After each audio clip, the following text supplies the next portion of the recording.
سورہ کہف کا نام تو سنا ہے نا، حدیث میں اس کی بڑی فضیلت بھی ہے. ایک کام آپ لوگ ضرور کریں کہ دیکھو جو حافظ قرآن نہیں ہے نا وہ کچھ متعین صورتیں ضرور یاد کریں قرآن مجید کی. ٹھیک ہے، پورا قرآن حفظ نہیں ہوتا، کچھ متعین صورتیں ہیں جیسے سورہ یاسین ہے، سورہ ملک ہے. سورہ ملک کی تو بڑی فضیلت ہے. اسی طرح سورہ کہف ہے، یہ بھی زبانی یاد کریں. سورہ سجدہ ہے، یہ بھی زبانی یاد کریں. اور 30واں پارہ بھی مکمل زبانی اور 29واں بھی مکمل زبانی ہے. یہ 2 پارے ہر ایک کو حفظ ہونے چاہیے. 29واں اور کیونکہ نمازوں میں پڑھے جاتے ہیں. 29واں 30واں مکمل یاد کر لیں، سورہ یاسین یاد کر لیں، سورہ ملک یاد کر لیں اور سورہ کہف یاد کر لیں، سورہ سجدہ یاد کر لیں. سمجھ رہے ہیں؟ سورہ واقعہ یاد کر لیں، سورہ رحمان بھی یاد کر لیں. اگر سورہ رحمان یاد کرنا ذرا مشکل ہے، سورہ واقعہ یاد کر لیں. تو یہ چند صورتیں آپ یاد کریں گے نا تو اس کا فائدہ کیا ہوگا کہ تہجد میں آپ لمبی نماز پڑھ سکتے ہیں.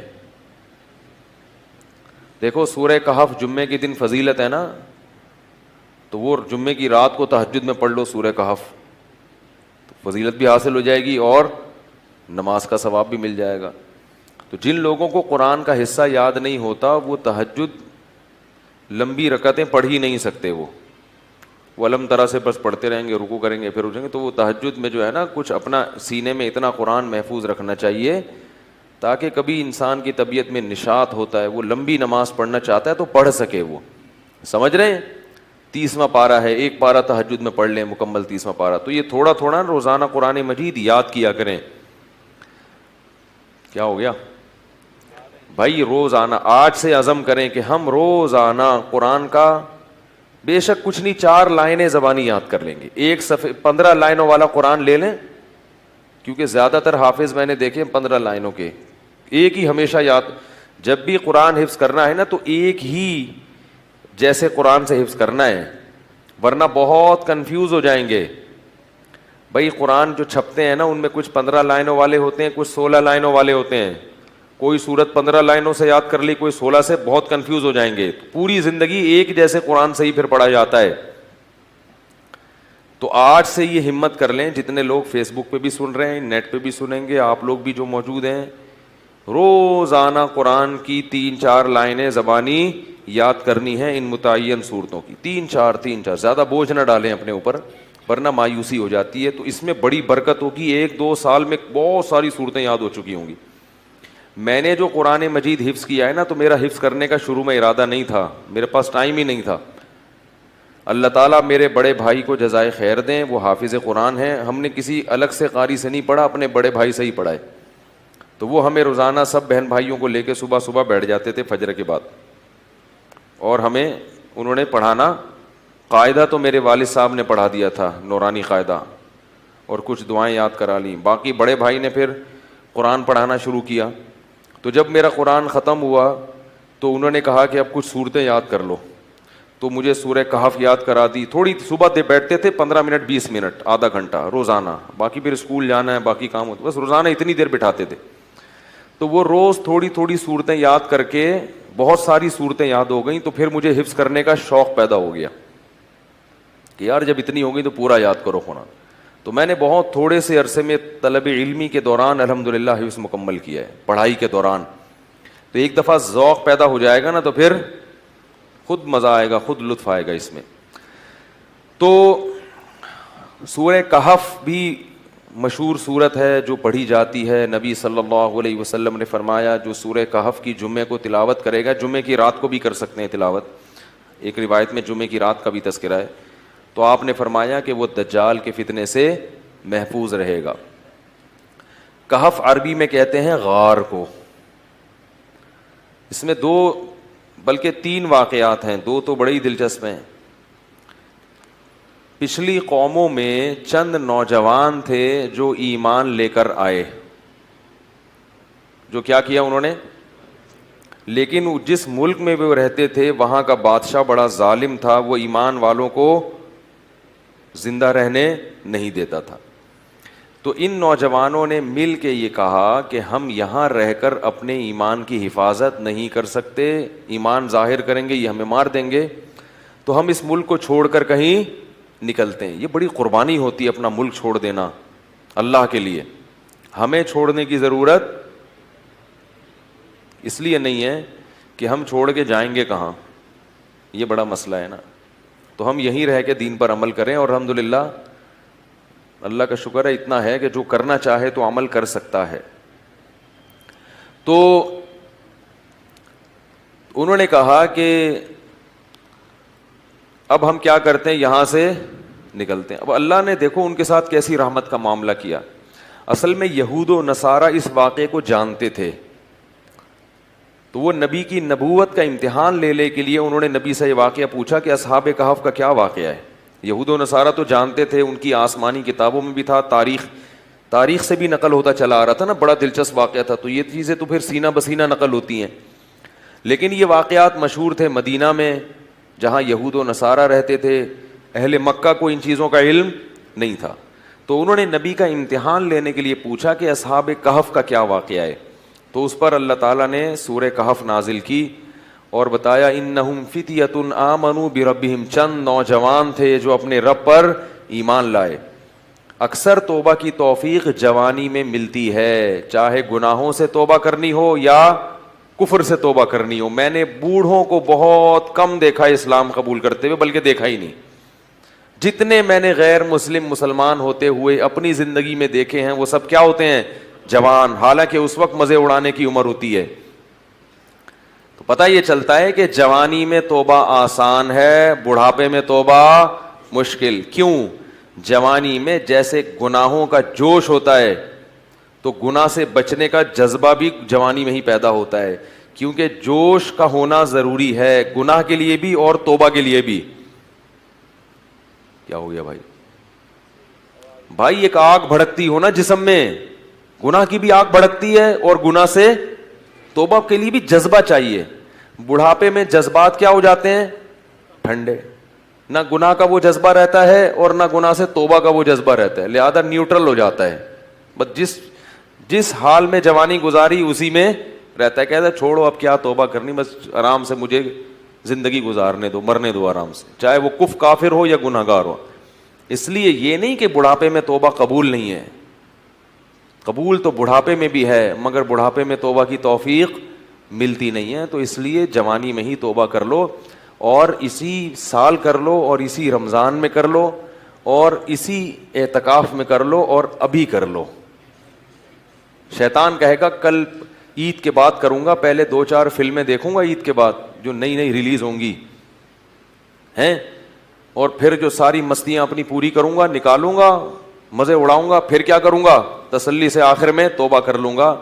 جس نے یہ سوچ کے توبہ کو ڈیلے کیا, مؤخر کیا, اس سے بڑا بے وقوف دنیا میں کوئی نہیں ہے. ایسا نہیں ہوتا, کرنی ہے تو کرو ابھی.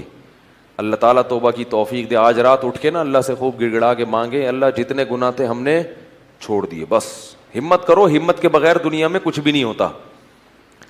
تو ان نوجوانوں نے کیا کہا, بھائی ہمت کرتے ہیں. فتیہ, قرآن کیا کہہ رہے ہیں, نوجوان تھے. فتن کی جمع فتیہ آتی ہے. تو انہوں نے کہا کہ بھائی وَإِذِ اعْتَزَلْتُمُوهُمْ وَمَا يَعْبُدُونَ إِلَّا اللَّهَ فَأْوُوا إِلَى الْكَهْفِ, چلو یہاں سے بھاگ کے کسی غار میں پناہ لیتے ہیں, وہاں جا کے سوچیں گے کہ کل کرنا کیا ہے, اگلا پلان کیا. ابھی تو یہاں سے نکلو, یہاں رہ کے کچھ نہیں ہو سکتا. انہیں کیا پتا تھا کہ ان کی اس قربانی پر اللہ ان کو کیسا نوازنے والا ہے. اللہ بڑا شکور ہے. اللہ کا ایک نام ہے شکور. شکور پتہ ہے کسے کہتے ہیں, قدردان. آپ تھوڑا کریں اور وہ نوازے بہت زیادہ, اس کو شکور کہتے ہیں. تھوڑی قربانی آپ دو گے مگر وہ نوازے گا بہت زیادہ. اللہ ایسا کرتے ہیں. تو یہ نوجوان نکل کے گئے ہیں اور انہوں نے غار میں کیا کی, پناہ لی, وہاں بیٹھ چلے گئے ہیں. نیند آ گئی, سو گئے. ساتھ ان کا کتا بھی تھا. حفاظت کے لیے کتا رکھنا بولو بھائی جائز, بلا وجہ کتا رکھنا حرام ہے. نبی نے فرمایا جس نے بلا وجہ کتا رکھا, روزانہ 1 قرات اس کی نیکیاں کم ہوتی رہیں گی. 1 قرات پہاڑ کے برابر ہوتا ہے. روزانہ اس کی نیکیاں ضائع ہوتی رہیں گی. اسلام میں کتا پالنا بلا وجہ جائز نہیں ہے. ضرورت کے لیے, شکار کے لیے پال سکتے ہیں. شکاری کتے ہوتے ہیں نا کہ شکار وکار کرنا ہے, یا گھر میں طوطے پالے ہوئے ہیں تو ان کی شکار کے لیے کتا رکھا ہوا ہے, تو یہ ہوتا ہے طوطوں کی حفاظت کے لیے کتے رکھنے پڑتے ہیں بعض دفعہ. تو لیکن کتے کو بتا دیں کہ صرف طوطوں کی حفاظت کے لیے. لوگ کتا پالتے ہیں ڈاکوں سے حفاظت کے لیے, اس کو بتاتے نہیں ہیں, وہ ہر ایک کو کاٹنا شروع کر دیتا ہے. تو وہ اپنا کتا بھی ساتھ لے گئے حفاظت کے لیے کہ بھائی کہیں پہرے وہرے کا کام آئے گا. تو غار میں ان کو نیند آئی اور کتا کہاں بیٹھا ہوا ہے؟ غار کے کنارے پہ. وہ حفاظت کے لیے بیٹھا ہوا تھا کہ بھائی کوئی آئے گا تو بھونک کے ان کو بتائے گا بھائی بندہ آیا ہوا ہے کوئی. تو اب جو ہے قرآن کہتا ہے کہ ہم نے ان پہ نیند کو مسلط کر دیا, سو گئے. وَلَبِثُوا فِي كَهْفِهِمْ 300 سِنِينَ وَازْدَادُوا 9. 309 سال سوئے ہیں. کتنے؟ 309 سال.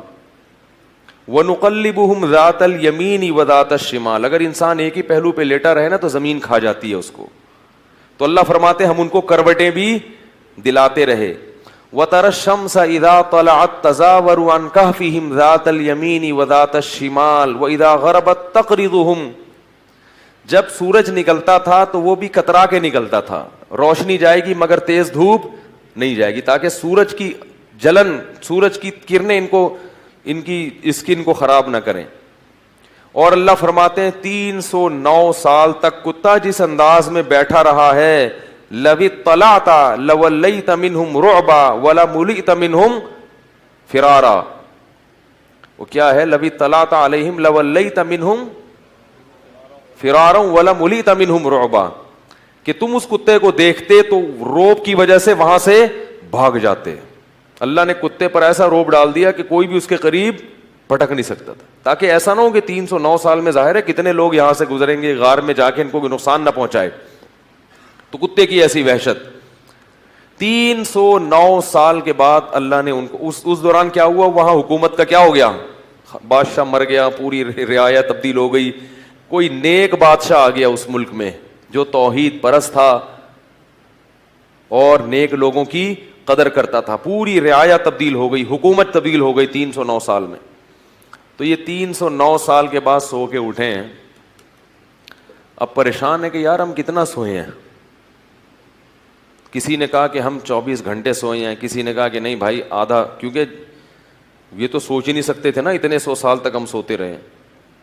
تو ایک نے کہا کہ اللہ ربکم اعلم بما لبثتم, اللہ کو پتا ہے بھائی کتنا سوئے ہیں, چھوڑو اس بحث میں کیا پڑھنا, 24 گھنٹے یا آدھا دن یا ایک دن, چھوڑو کیا کرنا ہے اس بحث. تو ایسا کرو فبعثوا بورقکم هذه الى المدینہ. کیا ہوا بھائی؟ فبعثوا بورقکم هذه الى المدینہ, یہ سکہ رائج الوقت لے کے جاؤ. کیا کرو؟ سکہ رائج الوقت. یہ رائج الوقت میں خود لگا رہا ہوں کیونکہ آج کسی کا نکاح پڑا ہے نا جمعے میں, اس میں لکھا تھا 1 لاکھ روپے سکہ رائج الوقت. تو یہ پرانی اصطلاحات پتہ نہیں لوگ کیوں استعمال کرتے ہیں بھائی. رائج الوقت ہی ہے اور کیا ہوگا. بیوی رائج الوقت ہے, دولہا رائج الوقت چل رہا ہے, تو سکہ بھی کون سا ہوگا؟ رائج الوقت ہی ہوگا. تو انہوں نے کہا کہ یہ سکے لے کے جاؤ, کرنسی لے کے جاؤ. فَلْيَنْظُرْ أَيُّهَا أَزْكَىٰ طَعَامًا, اور دیکھ کر آؤ کون سا پاکیزہ کھانا ہے, کیونکہ غیر مسلم ریاست ہے, حلال ملنا, اس سے پتہ چلتا ہے کہ غیر مسلم اسٹیٹ میں رہنا بڑا مشکل کام ہے.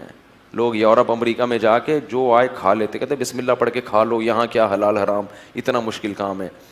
نہیں نہیں نہیں نہیں, آپ کو تحقیق کرنی پڑے گی. غیر مسلم ملک میں گوشت کھانا آپ کے لیے حلال نہیں ہے جب تک کہ یقین نہ ہو کہ یہ حلال طریقے سے ذبح کیا گیا ہے. اور محض حلال کا ٹھپا کافی, بولو یار, نہیں ہے. کہتے ہیں اس پہ حلال کا ٹھپا لگا. حلال کا ٹھپا لگانے میں کتنے ٹائم لگتا ہے. لوگوں نے مہریں بنا کے رکھی ہوئی, حلال لکھا ہوا ہے, ہر چیز پہ سور پہ بھی ٹھپا لگا رہے ہیں حلال.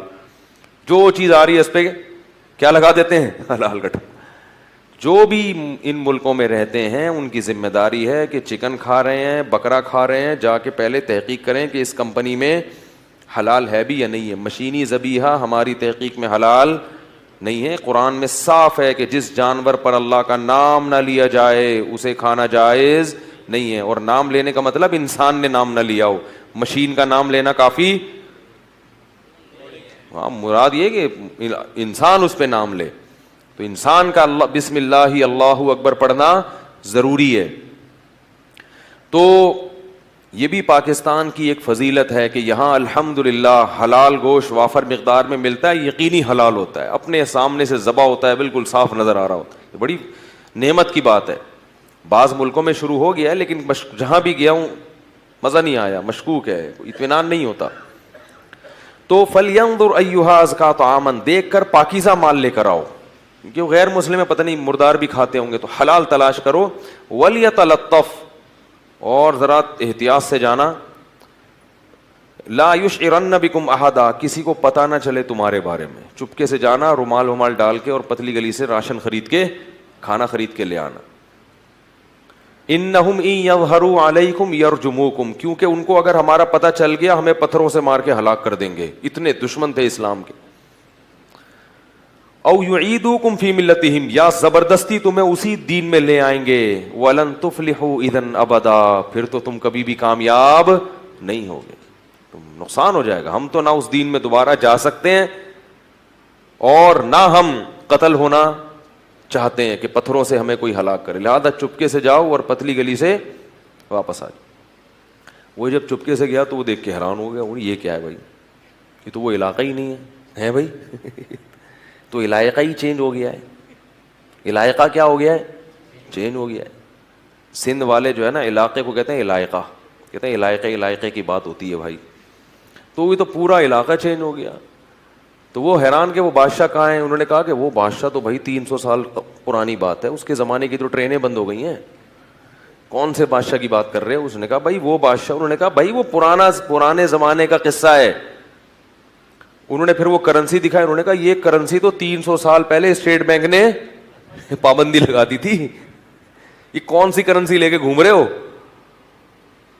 بہرحال چونکہ تاریخی کتابوں میں نقل ہوتا چلا آ رہا تھا کہ چند لوگ تھے جو ایمان قبول کر کے ملک چھوڑ کر چلے گئے تھے, تو پھر انہوں نے اس کو بھی بلایا اپنے باقی ساتھیوں کو, پھر تحقیق ہوئی تو لوگوں کو یقین آ گیا کہ یہ اللہ نے کیا کیا ان کے ساتھ, ایک کرامت کا معاملہ کیا ہے کہ چونکہ یہ ایمان لائے تھے تو اللہ نے ان کو اس بادشاہ کے شر سے بچانے کے لیے 300 سال بعد والے جہان میں منتقل